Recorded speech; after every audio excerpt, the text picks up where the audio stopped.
This video I'll be doing the air brake test on the 1985 International dump truck. This is just such a cool cab. You'll see when it's nice and clean. It's a mess now, but just look at that. Look at that setup there. Well, it's like just in an airplane. All right. So we've got both gauges at 120, pretty much 120 psi.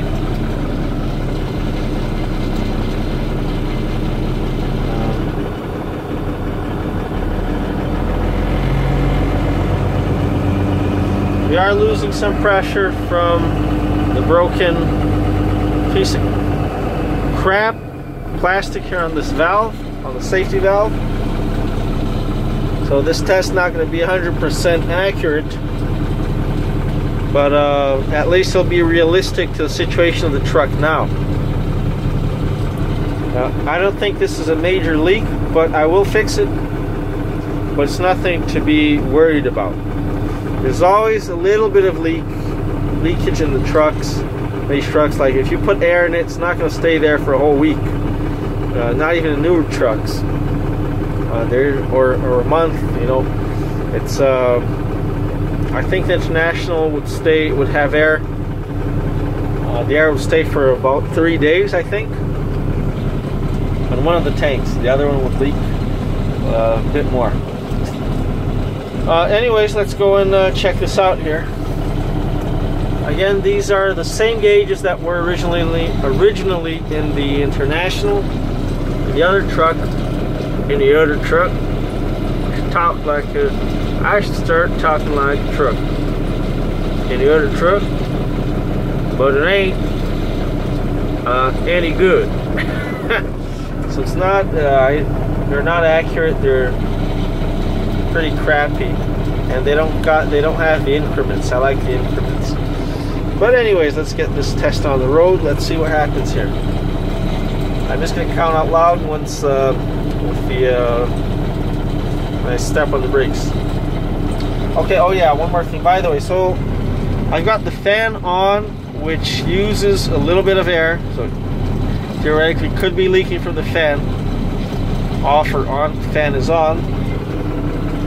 I've got my lift axle lowered, so that put in quite a bit of air as well. Yeah, I previously did the tests with, I just let the truck off and see how fast the air would drain from the tanks, and we didn't have much of an issue there. It did last quite a while, so again, no major leaks.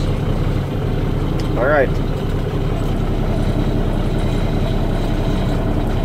1, 2, 3, 4, 5, 6, 7, 8, 9, and that's the brake low air just went off. 10, back on again. So we got about 10 presses of the air brake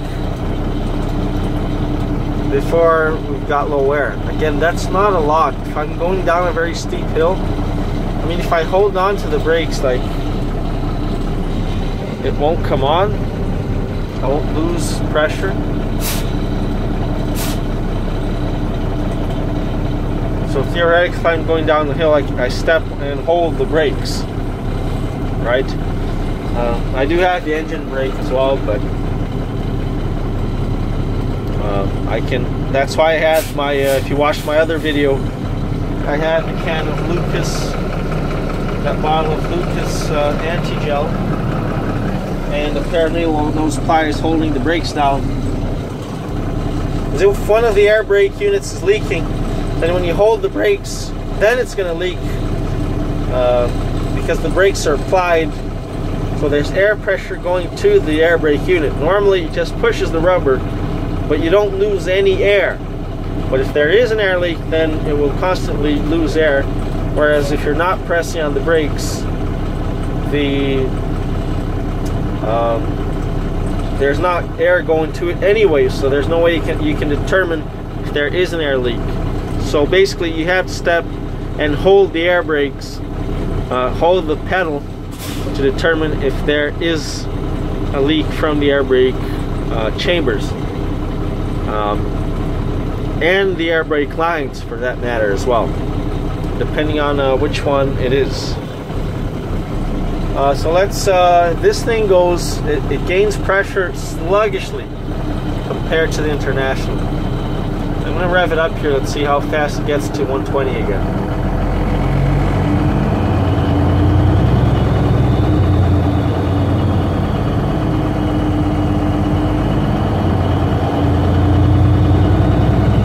We're at 1,000 RPMs right now. About 1,200.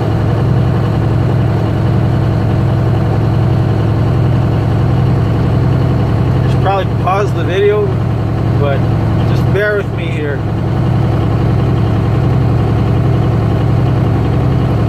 And again, it could be because it's just such a bigger truck. I mean, it's got twice the amount of air brake units than that truck there, than the white truck, the International. So I mean, I guess it's expected that it will take a lot longer to build up pressure, but with this video I will determine, I should be able to determine if it's normal or not. At idle, we can sit here for maybe 5 minutes before we get enough air pressure. So one compressor, sorry, one air tank is already at 120. The other one is at about 100.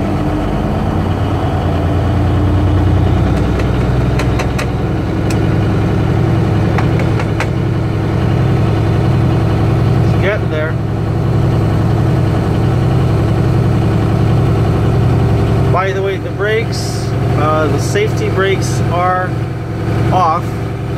I had to put some stones in the back of the truck to stop it from rolling. You can really hear that valve now. Alright, we're pretty much at 120. I'm going to turn the truck off. Yeah, you can really hear that now.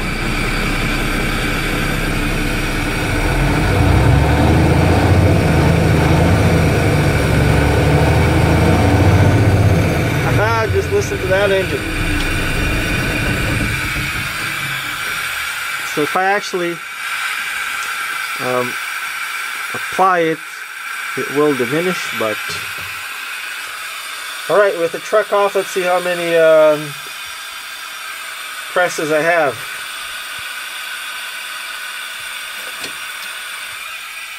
I'll leave the key on so that we can see when the air brake lights turn on. Okay, 1, 2, 3, 4, 5, 6, 7, 8, 9, 10. So then turn on. 11. Yeah. So about 10 presses before the what the hell? Went off again. What? The engine is off. That's odd. Some residual air pressure from the lines, from the compressor, coming back in. Okay, so let's keep going here. Yeah, and again, we're at 60 psi on one tank. 12.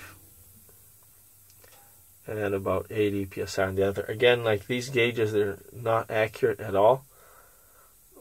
Got stupid little plastic needle.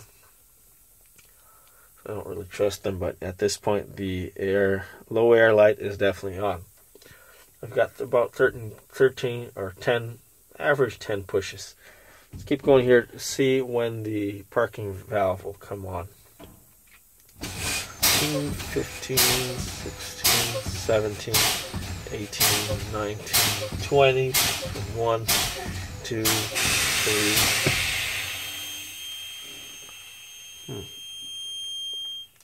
That must be from the lift axle. Well, still up. Where was I? 20? 1, 2, 3, 4, 5, 6, 7, 28, 29, 30. That's the air brake parking valve, safety parking valve popped up. So at this point, the parking brakes are applied. Try to push it back in, see what happens. It won't stay. As you can see, pressures are pretty low, so pretty much at 0.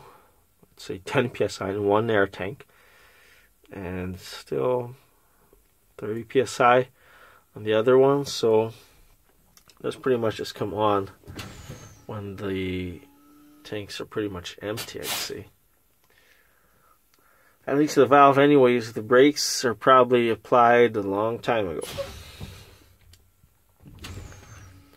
33, 34, 35, 36, 37, 38, 39, 40, 41. I hear a leak from somewhere when I press on the brakes, and then it stops. 2, 3, 4, 5, 6, 48, 49, 50.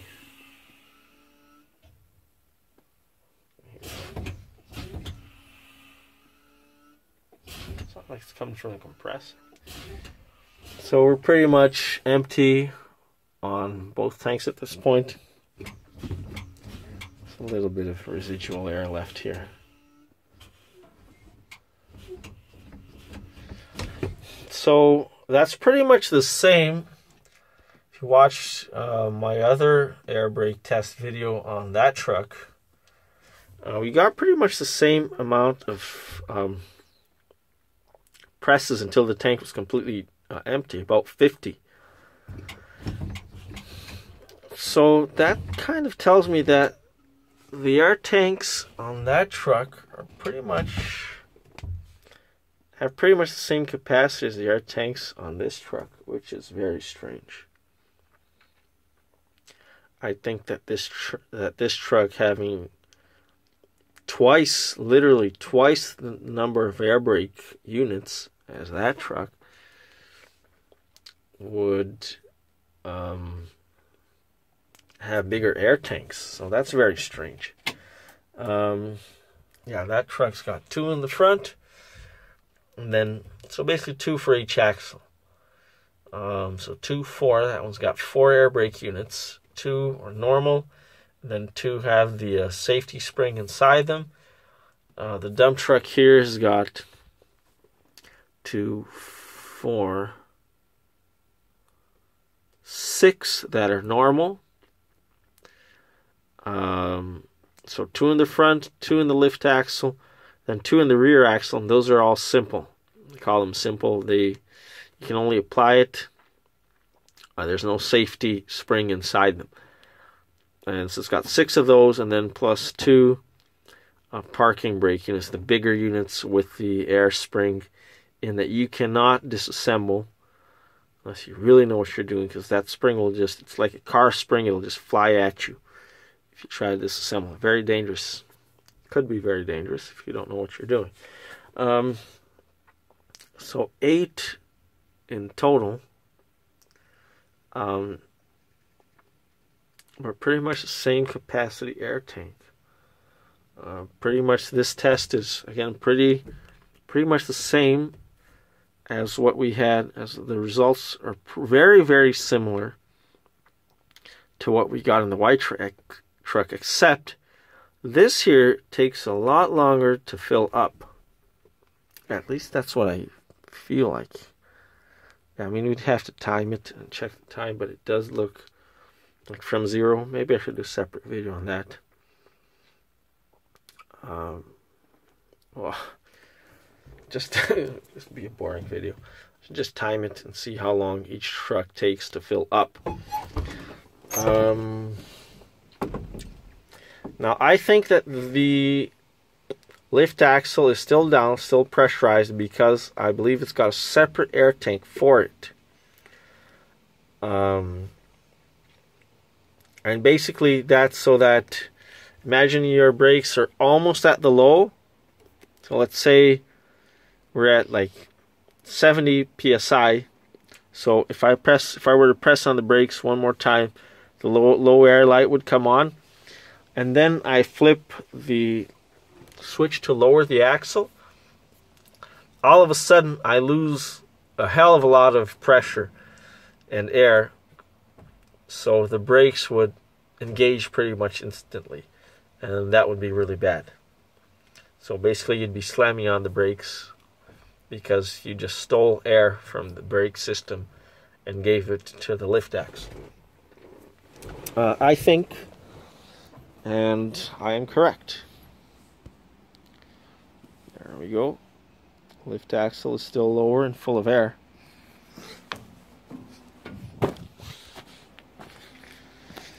Yeah, that unit needs to be changed. You can see pretty full. I can't hear any leaks. So let's lower the axle here, or lift the axle.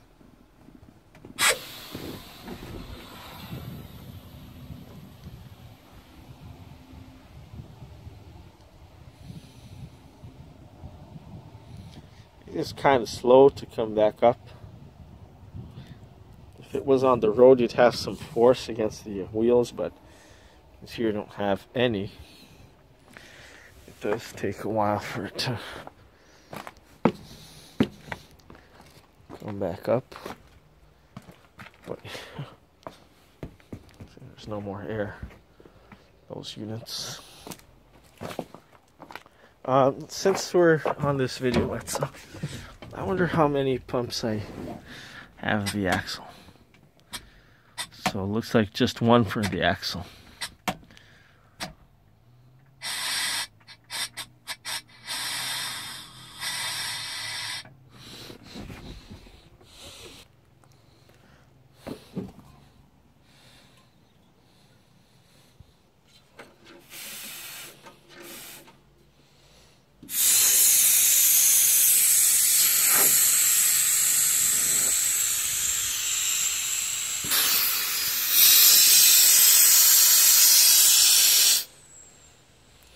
So this air tank on the left definitely has more air than the one on the right. So this one, as you can see, completely drained out.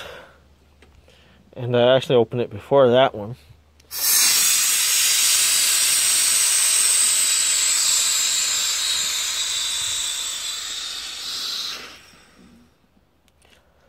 We're just gathering information in this video pretty much.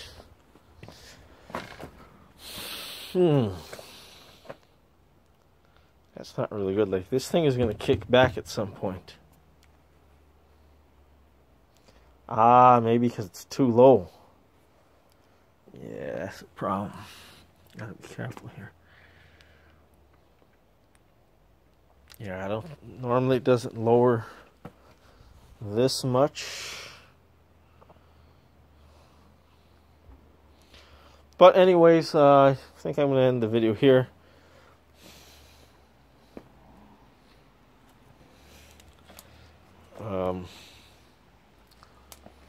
These are the only combination air brake units on this truck.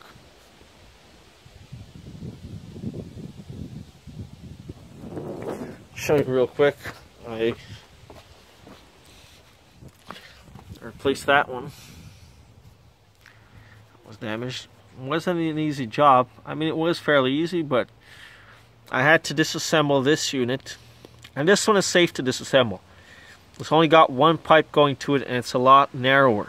It's just one part, whereas This one here, it's got two parts. So it's got this part here, and it's got like another middle ring. So basically it's got two of these rings, 1, 2, and in here is a very, very strong spring. So if you were to remove this ring here, the spring would fly back at you. Could possibly kill you. And it's got two air lines going to it. So the other one that I said, like that one, the simple one, it has a spring in it, but it's a very weak spring. It won't hurt you, won't fly back at you. It's not strong at all.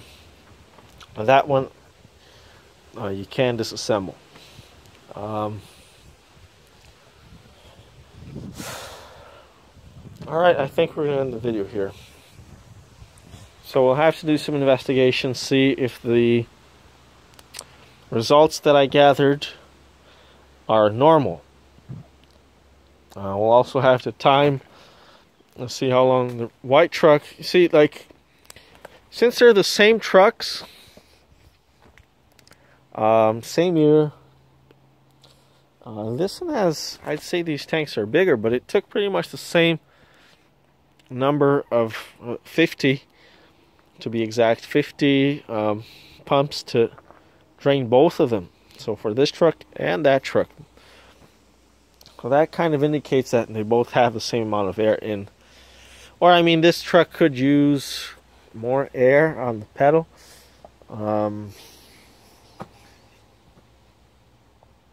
Actually, sorry, it might actually indicate that this one has exactly twice. It's got twice the brakes, but it's got twice the number of tanks. So that both of them are equivalent, same amount, same number of brake presses, if you will. But it does seem to take a lot longer to fill up. Again, I don't know if that's normal, or we'll have to look into that. It's annoying for sure, but you know, we have to determine exactly how much longer it takes to fill. They've got the engine, though, is completely different. It's pretty much just the cab, I'd say, is the same on these things, on these two here, and they still have a lot of differences. And the air pumps, the air compressors are also different. Now the one on this one has a sign that says it was rebuilt, so that kind of tells me that at one point there was already a problem with this compressor. Why would somebody rebuild it, right? Whereas that one, to the best of my knowledge, is original. Nice thing about that air compressor is that it's isolated, like it's separate, whereas this compressor is, it's like integral. It's connected to the injector pump as well as the power steering pump. It's right in the middle of them. So I don't think you'd have to remove it, though, to rebuild it. I think it can be rebuilt on the chassis. So that's, again, another nice thing about trucks, especially the older trucks.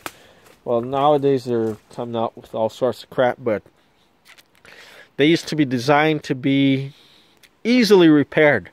And that's the big difference between the people that make money and the people that use money. The big companies, the truckers, they want stuff that's easy and convenient to fix. Whereas today, people that drive regular cars, they don't care, they don't know about any of that stuff. So even to this day, a lot of the parts are interchangeable, or they're all standard. So for example, the brake units, there are standard sizes. There's a Type 20, a Type 30, and regardless of the age of the truck, you have brand new trucks that have Type 30 air brake units in them. Doesn't matter what company manufactures them, they're standard size.